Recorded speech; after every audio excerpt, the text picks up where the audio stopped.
We're going to be going over the Dallas Cowboys and the Tampa Bay Buccaneers here. Just want to make sure that everybody can see me and we're back live. If so, please comment in the chat to let me know that we're all good to go here. I think we had just had a minor disconnection.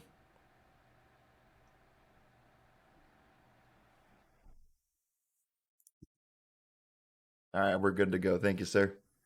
Okay, let's go ahead and talk about this first game, the one everybody's been waiting for weeks and weeks.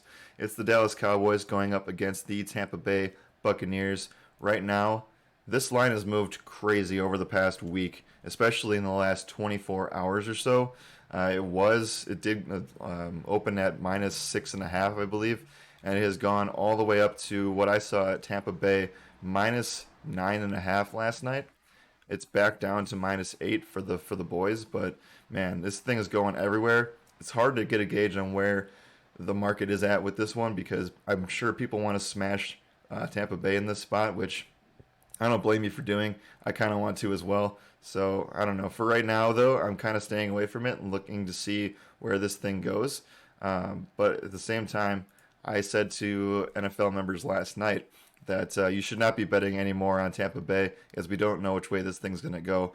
But I do expect people to still lay some money on the Dallas Cowboys at +8. I was able to get it at +9 last night. So I don't know. Right now, if it's -8, I think I still feel pretty comfortable with Tampa Bay. I think that they are the clear favorite here, obviously. Don't go betting your money line, guys. Don't go betting the money line on Tampa Bay. If anything, if you want to take a risk, go bet on the Dallas Cowboys +330. That's where I would find the value in this one. But +8 looks good for the Cowboys as well. I know the public loves to bet the overs and the favorites here. It's a pretty good opportunity to do so, betting Tampa Bay -8 and the over of 51.5. I like that over quite a bit. I think the main thing for me is just making sure that Dak and that offense is healthy. And for right now, it looks like they are. Mike McCarthy has been raving about Dak's progress all week, and he should be good to go. Amari Cooper looks like the breakout star from Hard Knocks. It looks like that dude is back. He's just torturing defenders on every single route. For those of you who don't know, Amari Cooper is the top 5 route runner in the league. I'd say he's probably behind Stephon Diggs and Devontae Adams, but you could make a solid case that he is a top 3 route runner in the league. Brian, I'm doing a 6.5 point teaser. I'm taking Dallas +14.5. Not sure about over or under. What's the play? Okay, so you're doing a 6.5 point teaser. Dallas 14.5 is great. I like that a lot. I would say if you can get money towards the over, I would prefer that side towards than trying to sweat the under. Trying to sweat the under is worse, or is the worst, guys, especially on opening night. I know that there are sharps out there who like betting unders. For NFL, I like to stay away from that for the most part. Just with the game the way it is, with the way that offenses are protected, with the way receivers and quarterbacks are protected, this is geared towards a scoring type machine. So I don't necessarily like betting unders in NFL, only if I see something like a weather instance or something like that that we'll get to, maybe on this card even. So for right now, I'm leaning with the current line that it's at. Like last night, if you told me if it was Dallas +9, I took that myself. Tampa Bay Buccaneers -8 though is a little bit more on the juicy side for what I'm looking at in my range. I also like the over at 51. I think you can feel pretty comfortable with that. I'm surprised it's getting bet down right now. So take advantage of that, guys. Dallas's defense, while they're improved from last year, it's hard to not be improved from last year. They should still struggle against this Tampa Bay offense, who I expect to be a top 1 or 2 offenses in the league.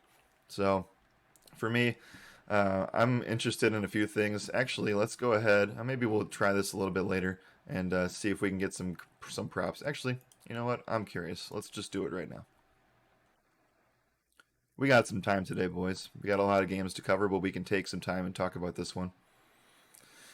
Okay, so I'm never really interested in the first half margins.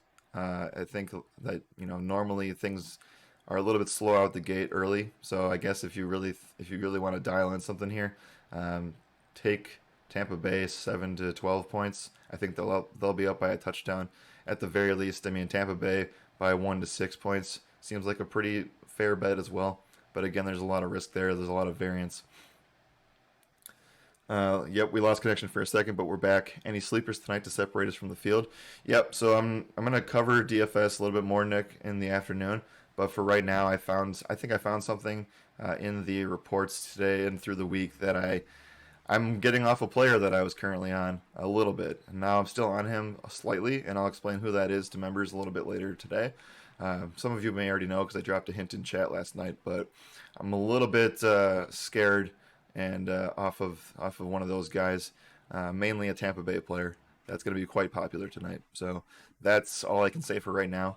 But I think that we'll dive in a little bit later today on that one. All right, let's see if we can find. I know this is the game prop section, so let's see. This is the crazy thing about Bet Online, right? They got all these crazy props. First down offensive play of the game. We have what I think that's a pretty fair bet if you want to put the rushing one on down on that one.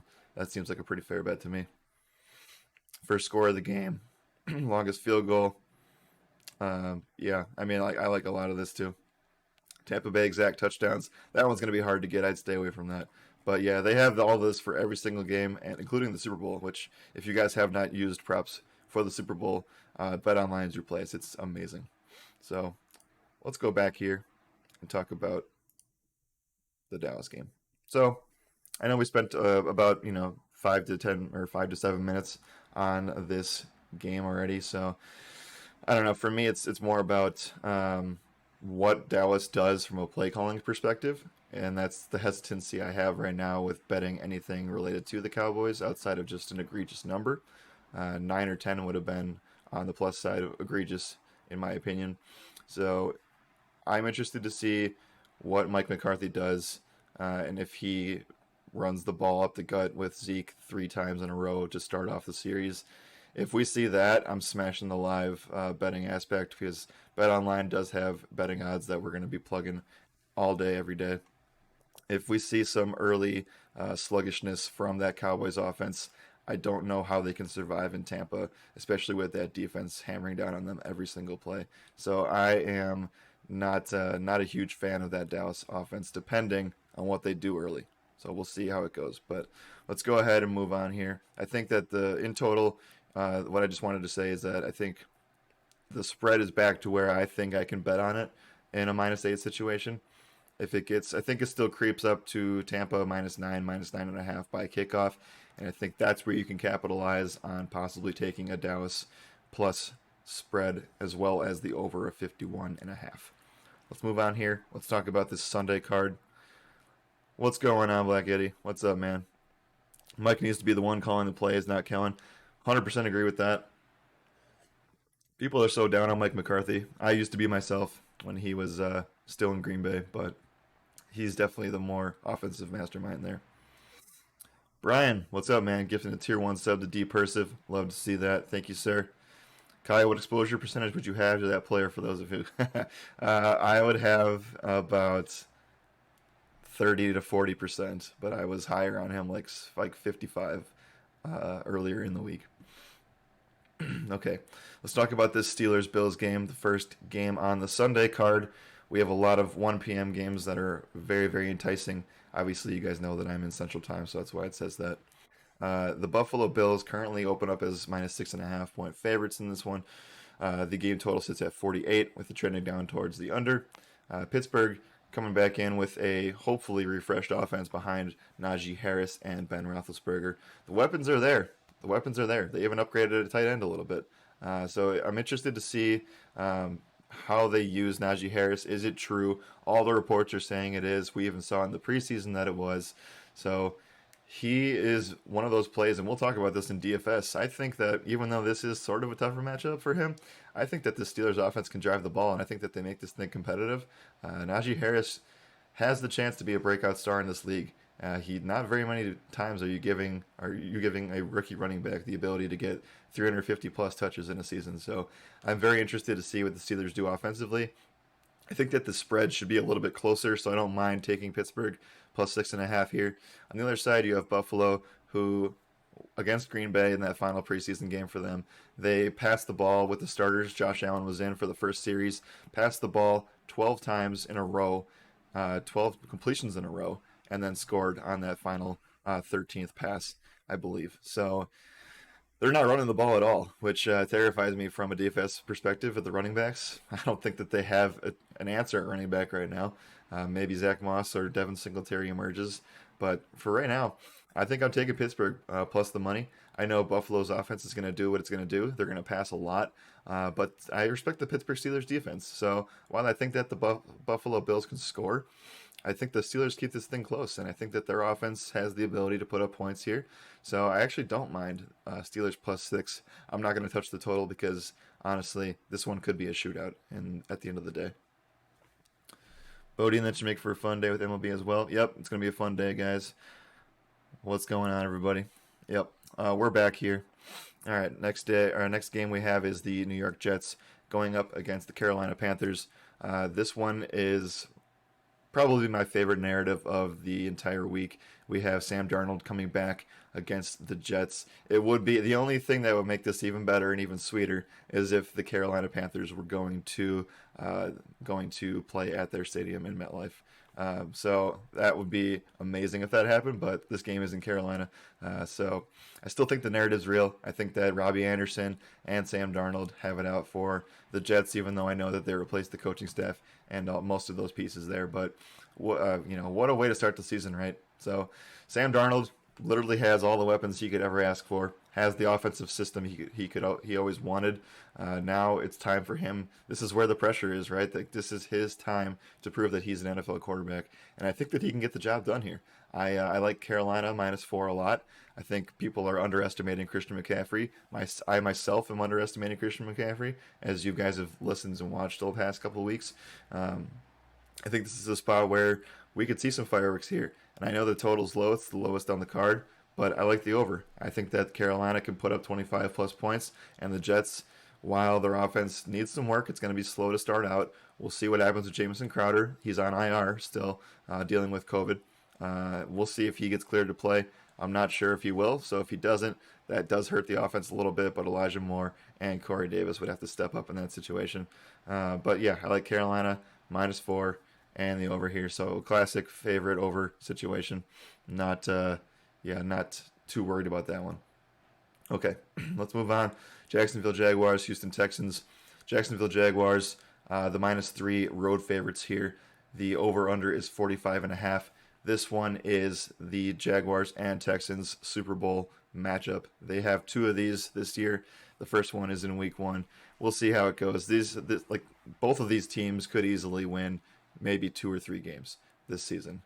Houston maybe 1. So this is their Super Bowl. This is what we have to look forward to. And I'm actually here for it from a DFS front. But as far as betting it and sports, just traditional sports betting, I'm going to completely fade this game because I have no interest in dealing with these coaches, these offensive systems, these quarterbacks. Trevor Lawrence coming into his first game on the road. Like, there's a lot of things that scream, stay away from me. I'm just not interested in betting it. I'm interested to see what the chat is. How would you guys pick this game? Are you going Jacksonville -3, or are you backing the Houston Texans? Or are you just going to smash the under? Because honestly, one of these teams could put up only 10 points. So I'm curious to see what the chat says in this one.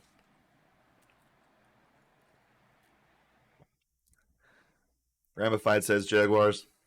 Bodine says under. Both very sharp plays. I like that. Any Houston backers out there? We got any love for Houston +3?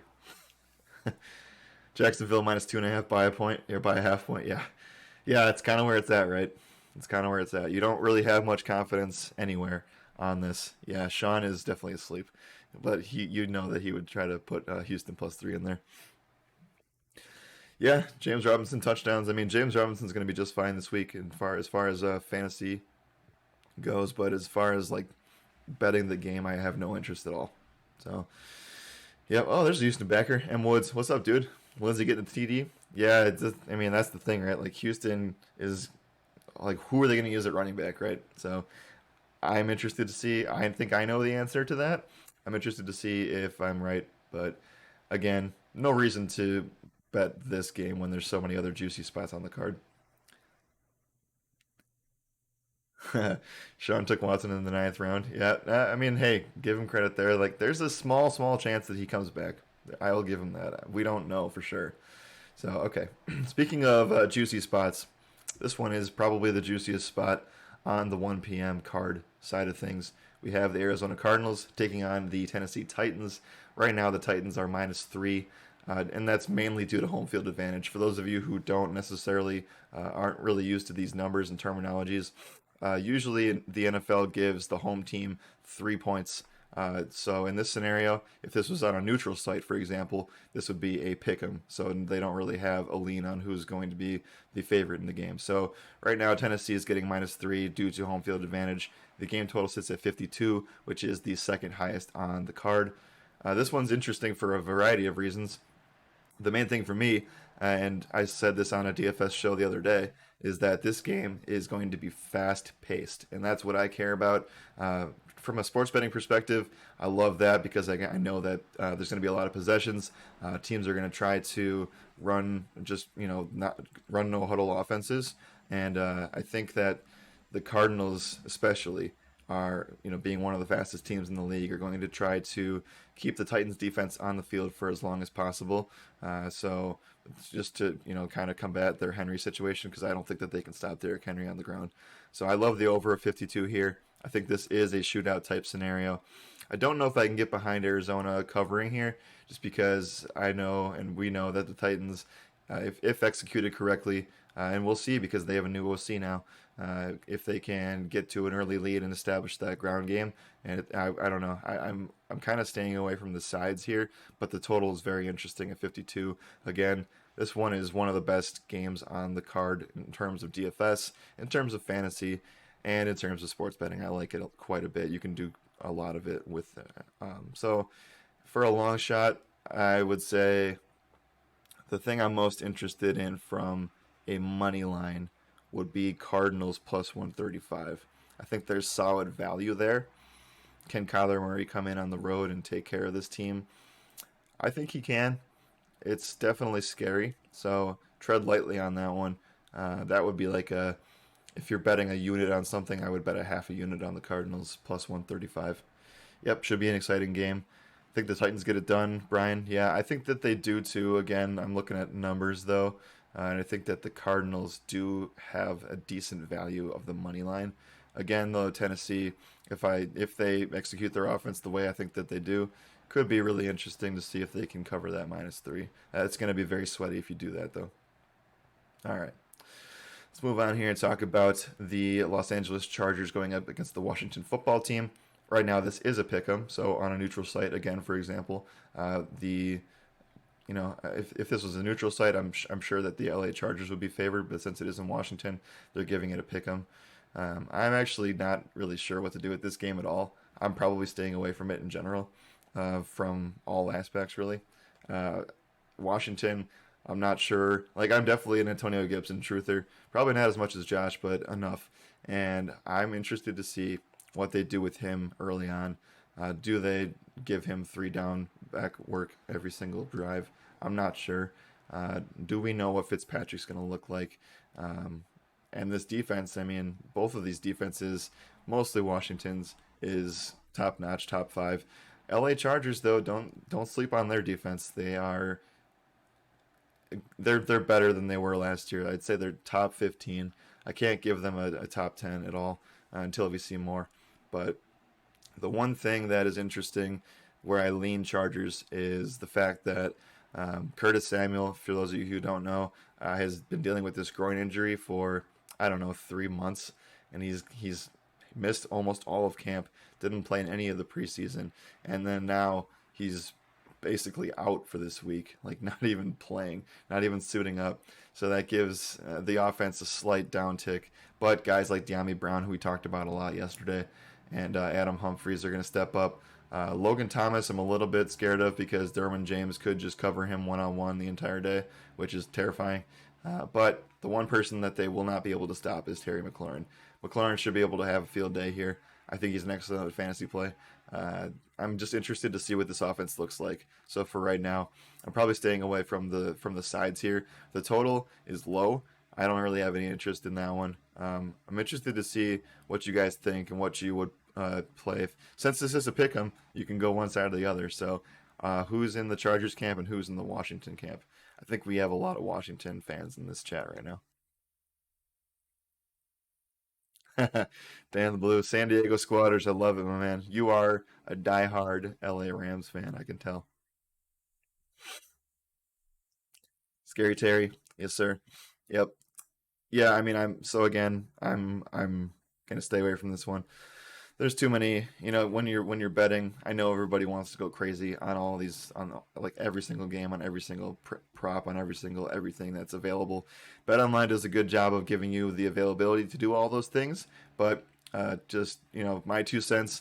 Pick like three or four and stay in that wheelhouse of like what you really really love, because I know that it's enticing and it's fun, and it's NFL Week 1. It's like Christmas, so you are going to probably have the urge to smash a bunch of overs and a bunch of everything.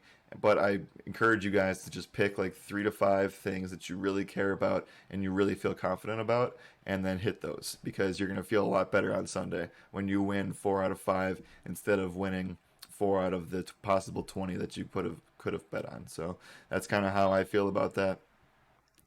So am I a Rams fan, baby? Yep. A Rocks is a Rams fan. I knew that. Yep. We'll talk about your Rams here in a little bit. They have a pretty good matchup coming up on Sunday night. All right. Another 1 o'clock game we have is the Philadelphia Eagles against the Atlanta Falcons. Right now, the Falcons are -3 at home, and the total sits at 48.5. This is interesting because we don't really know what this Falcons offense looks like without Julio Jones. We don't really know what it looks like in the backfield. They signed Wayne Gallman to the backfield.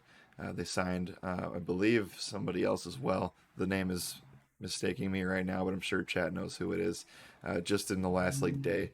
Anyway, they cut Quadre Allison, who was expected to be their RB2, but he couldn't even win a roster spot. So that's happened a few times in the league this year, where a guy was supposed to be 1 or 2 on the depth chart, and they actually don't even make the team at all. So Allison was that guy for the Atlanta Falcons. Right now, I'm interested to see what happens with Kyle Pitts. A lot of new moving pieces on the Atlanta side of things, so I have no confidence in backing them.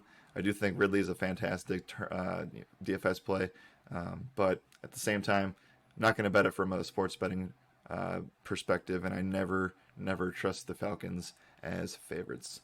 Uh, and on the other side, we have Philly, who comes in as the underdog here. Not really a surprise necessarily.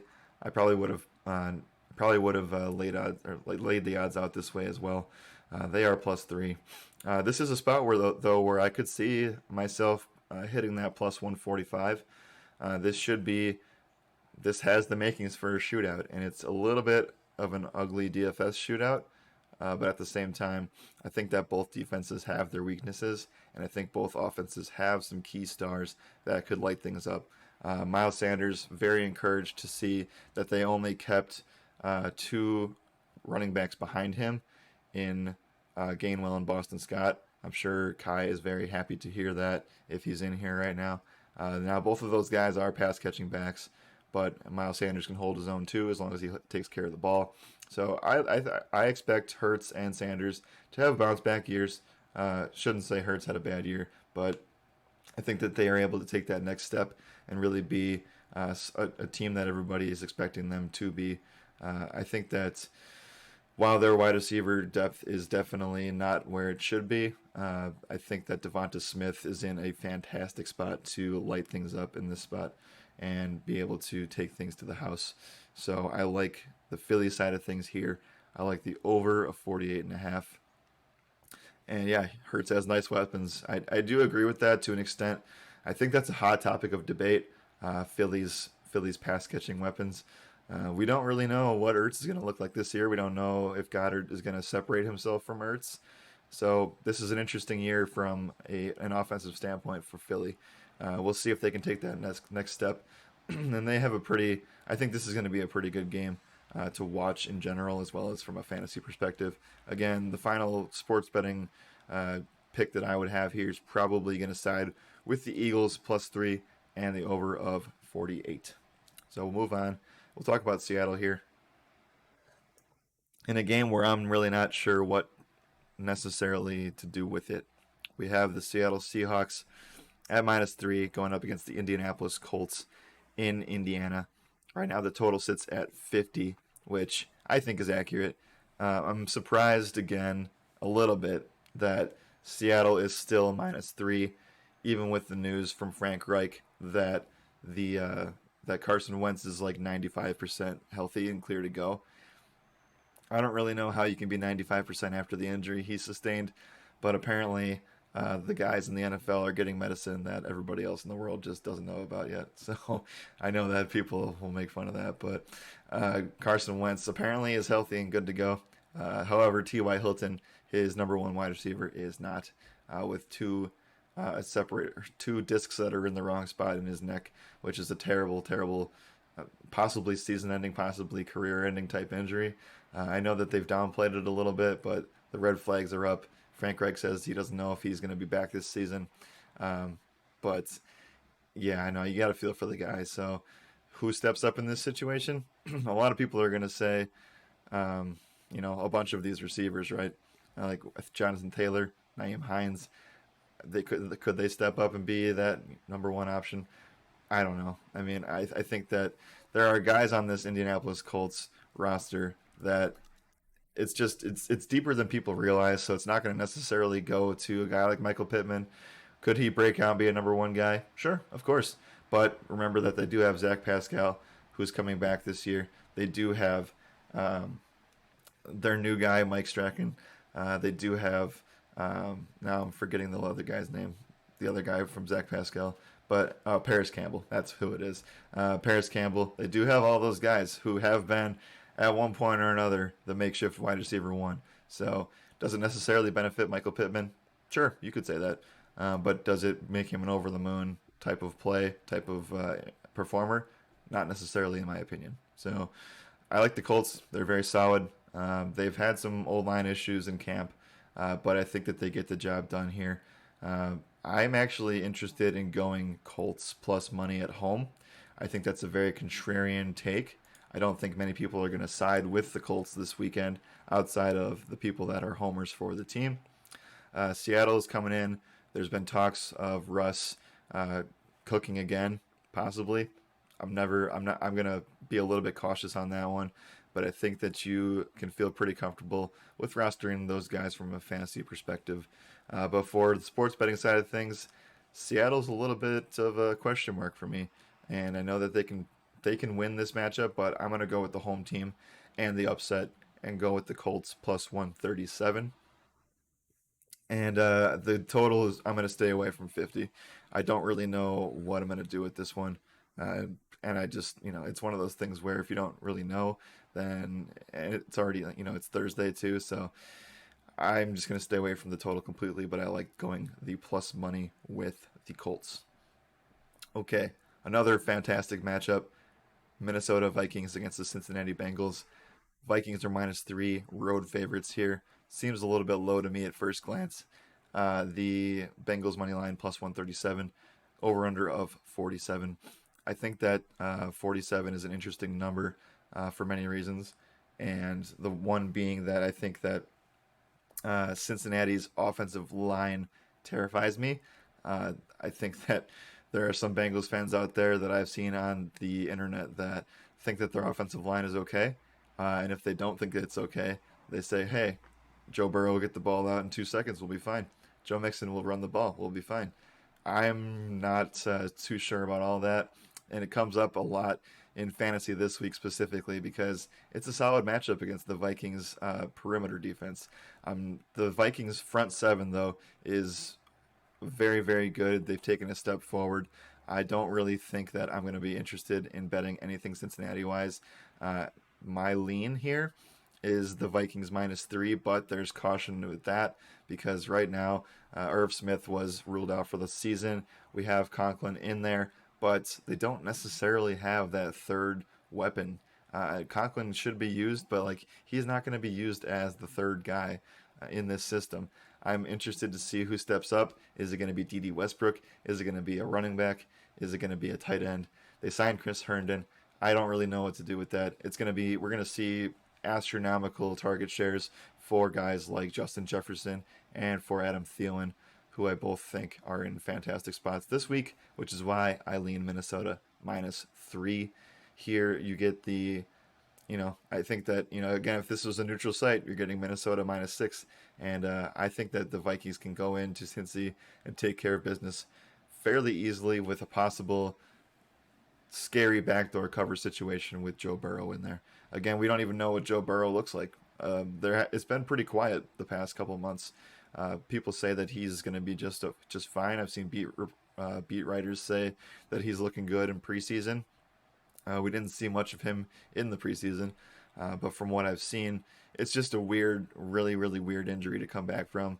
It's not just the ACL, it's the PCL and all of it. Like literally the entire knee was just destroyed and reconstructed. So that happened no less than 11 months ago, and I just don't really know how mobile he can be with that offensive line as terrible as it is. So for me, I'm going Minnesota Vikings -3, and I'm going to call it a day there.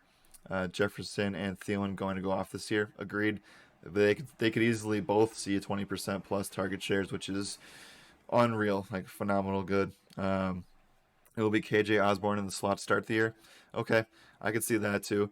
I'm just interested to see if they find that third guy, right? Like we don't really know who that third guy is going to be, who's going to step up and actually be a performer in the clutch situations. Okay, so again, Minnesota -3 there. Not going to touch the total because I'm terrified of what the Bengals offense is going to look like.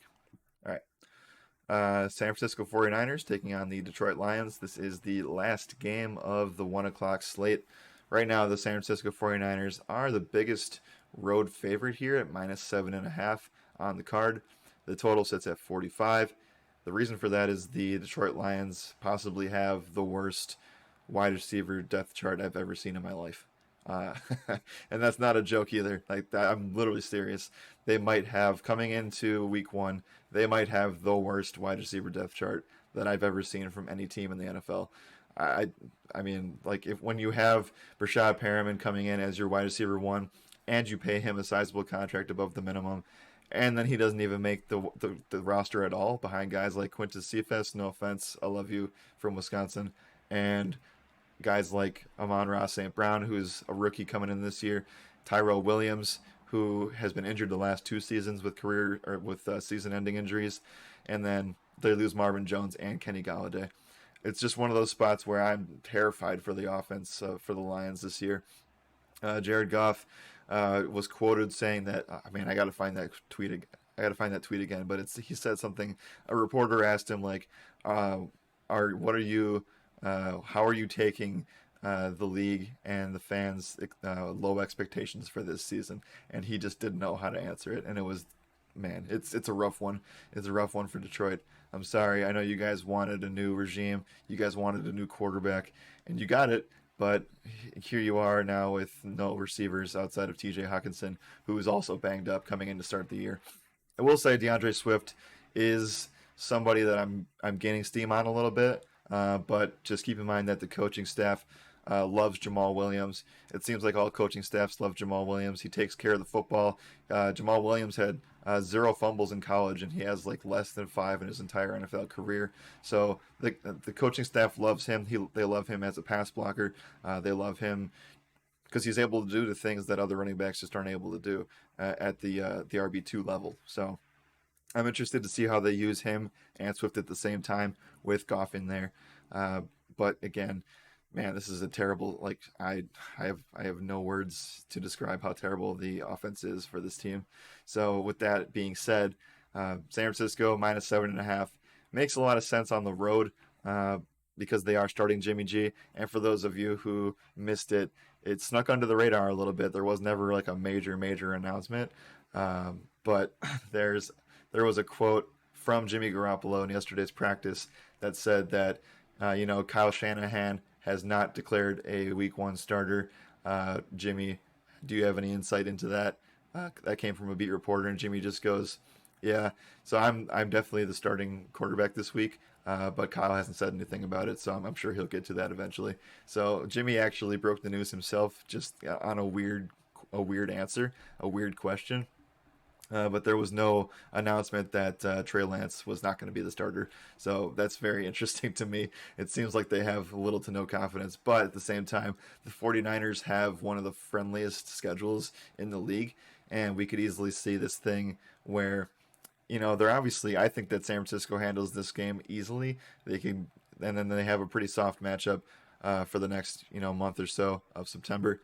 They could be in a spot where they're 4-1, 5-1, and they just don't pull Jimmy. I mean, I don't know. I don't know who's going to make that call. I don't know how it's going to happen, but he's starting in this game, and so I don't really want to touch any side of this. I'm interested in the props for the running backs here. So if we have time, I'll get back to it and we'll look at some player props if they are up on the site. But I'm interested in the running back props. Again, Josh and I have said this like a broken record. Shout out to Josh for, I hope you enjoy your day off, buddy. I hope you're watching right now. I'm talking mad love for your team. He said that the San Francisco 49ers are expected to run the ball over 500 times this year. And if you count that and do the math in your head, and you see that Derrick Henry, who already led the league by an abominable amount of 350 plus rush attempts, and you say that the 49ers are about to run the ball 500 times, like count me in here. Like I'm sold. I think all the running back plays are solid all year long, and I think that guys like Trey Sermon, Trey Lance, and he gets in there. Raheem Mostert, Jeff Wilson when he's healthy. They let go of Wayne Gallman, so now this running back core is a little bit more stable. JaMychal Hasty's even in the mix, so yeah, we're going to see a lot of running back touches for the San Francisco 49ers, and they should be able to absolutely torch the Detroit Lions today. We could even see some Sermon action because this game could be a blowout. I'm just saying, it could be. So we'll see how it goes. San Francisco, I'm excited to see that team back and healthy again. It's been quite some time since they've been able to be full strength, and we actually get to see that on the football field on both sides of the ball. Desert Zombie, hopefully Sermon eats. Agreed. I think he will. Bodie, and how long of a leash does Jimmy G have before they put in Trey? So that's the thing, right? I think it comes down to, as a coaching staff and as an organization, if you're winning games, why take the quarterback out? But we did see that with Miami last year with Tua, and that's kind of why I'm a little bit, I have no idea what's going on with that. So I would think that they would have Trey Lance in by week 6, but I'm honestly not sure because they have a really soft front half of the season, and they could end up having Jimmy G start and win at the same time behind those running backs. So we'll see. I think that Lance is the better fit long term, as everybody else does, but I'm a little bit more hesitant than most on when Trey Lance actually comes into the game. Jimmy G could be in a classic Alex Smith situation. Definitely agree with that. I 100% agree with that. And, Jimmy G, to his, he has not stayed healthy. So I can't say to his credit, but he has not stayed healthy in the time that he's been a starting quarterback for that team. So can he make it 6 weeks? We don't know. But for this one, as far as the sports betting analysis, if anything, I think 7.5 is a lot of points, even in the NFL. Doesn't, I mean, I don't know. If anything, I would bet the under of 45 because I honestly don't think that the Lions put up more than 14 points in this game. So that still leaves the wiggle room enough for the Niners to put up 25 plus points. Jimmy G to Denver next year. Oof, man, that would be rough. We'll talk about Denver here in a second, but that would be some drama right there. All right, let's excuse me. Let's talk about quite possibly the best game on the card outside of tonight. This game is the best card on the Sunday slate. The Cleveland Browns going up against the Kansas City Chiefs. Right now, the Chiefs are minus 6.5-point home favorites. They are, obviously I think that, man, 6.5 just seems a little bit low to me. So that's kind of why I'm hesitating. So right now, I think people are on this Browns hype train, which is fine. I am too.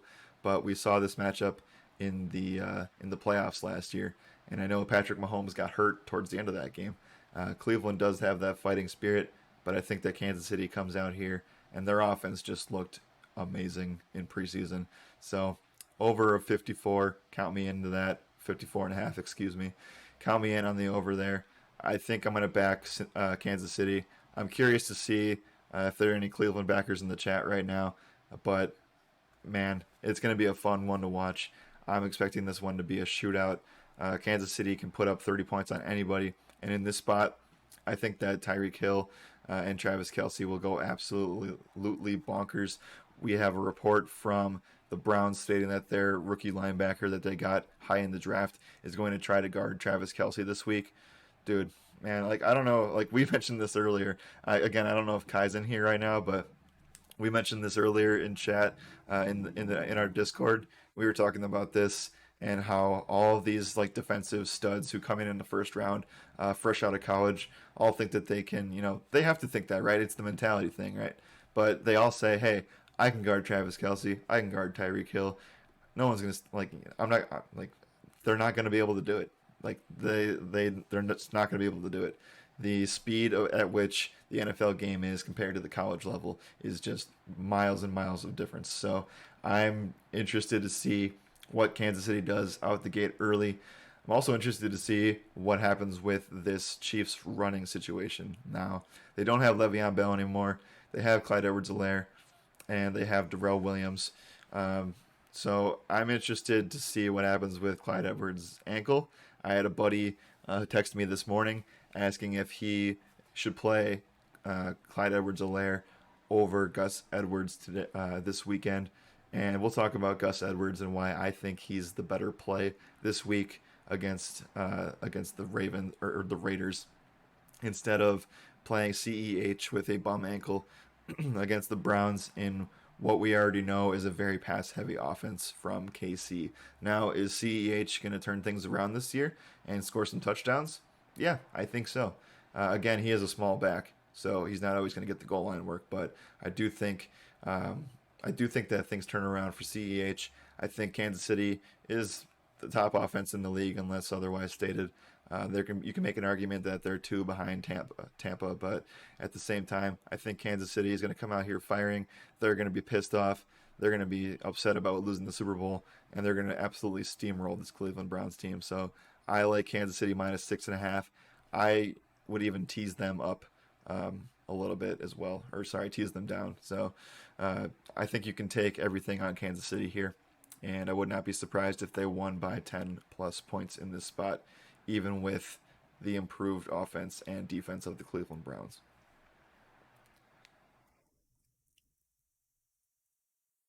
CEH was so overhyped last year. I mean, maybe, but I think it was for a good reason. I mean, he looked great in the opener last year, if you remember. Rushed the ball for over 100 yards, and I believe he did score in that game. Anyway, is he a little bit overrated compared to some of his people in his tier? Sure, I definitely agree with that. Okay, let's move on. Let's continue talking about the afternoon games on Sunday. We have the Miami Dolphins against the New England Patriots. Right now, the Patriots are minus 3. The big story here is that it's Tua versus Mac Jones, former Alabama quarterbacks.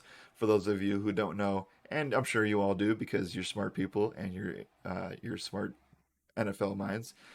They are both from Alabama as well as Jalen Hurts. So all those guys were on the same roster at the same time in Alabama, which just speaks to how crazy that is. Somebody brought up the other day, could Alabama beat this Detroit Lions or Houston Texans teams? So I'll leave that for the chat to discuss. But I will say that Alabama versus Houston Texans could be a closer matchup than normal, even though I would say no most of the time in an NFL situation. The Miami Dolphins coming in as the point or the +3 dog here. Tua, man, this is gonna be. I hate to bag on the guy because I like him a lot, but the major concern for me with the Miami Dolphins is their offensive line is bottom two, bottom three in the league. They just the amount of pressure that Tua is going to have this year is going to make him uncomfortable. He's going to scramble a lot, which could be good for fantasy, but from a sports betting approach, I'm terrified to bet anything Dolphins until we see more of what this offense is going to look like. Can they improve their offensive line this year?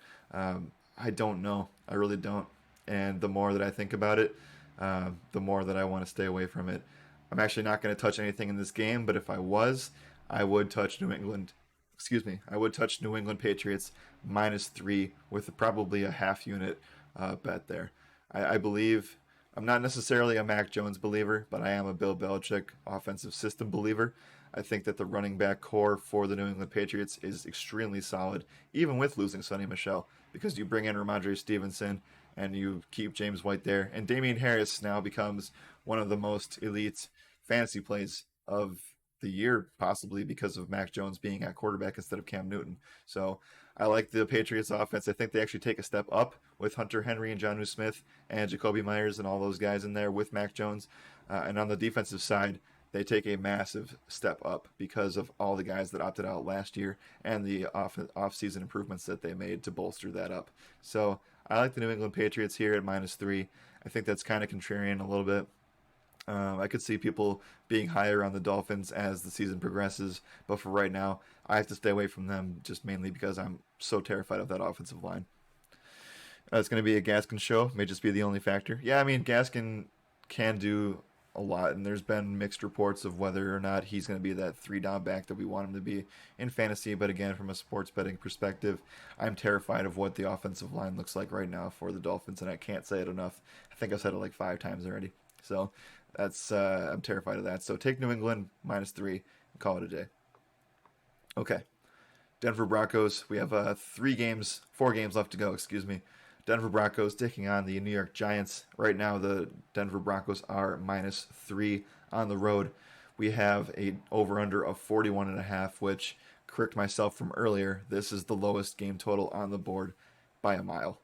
Right, 2 points. It's insane. It was 44, I believe, no less than 3 days ago. Someone correct me on that if I'm wrong. But this game total is plummeting, and it's mostly, I think, in my opinion, because of the Giants' offense.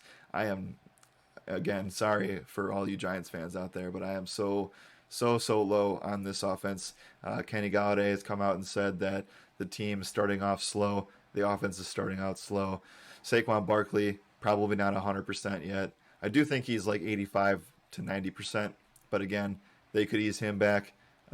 Because they just don't want to take the risk of putting him out there against a very, very solid, improved Denver Broncos defense, who I believe is going to be a top 10 defense this year with the upside of top 5. New York Football Giants when they should be the New York Football team in the East. Yikes! Yeah, I am very, very low on the Giants this year. They could finish last in the NFC least. I think that the Broncos are the team to look at here. I'm really probably just going to stay away from this game, but moving forward, I'm interested to see what Teddy looks like. Teddy Bridgewater on this team as the QB, as the guy calling the shots. You see Jerry Jeudy take a step up this year.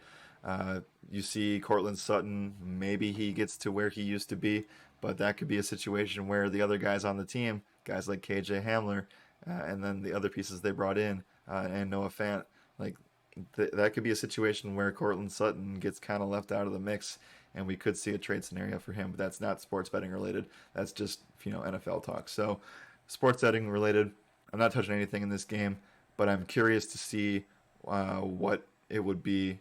I'm curious to see what the total was a couple days ago because I think it would have been a really awesome spot to hammer the under. As now it's gone down like 3 points from what I thought it was.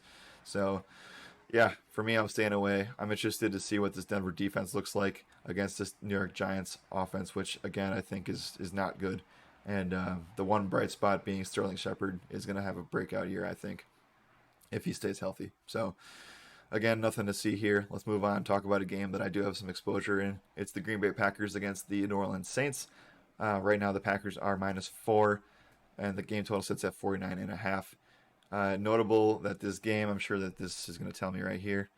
Yep, this game is being played at TIAA Bank Field in Jacksonville, Florida, mostly due to the lasting effects of Hurricane Ida. So obviously prayers up to everybody in New Orleans, but they have to play this game in Jacksonville and probably for the foreseeable future, at least until we hear otherwise. I know they said at least the first 6 weeks of the season.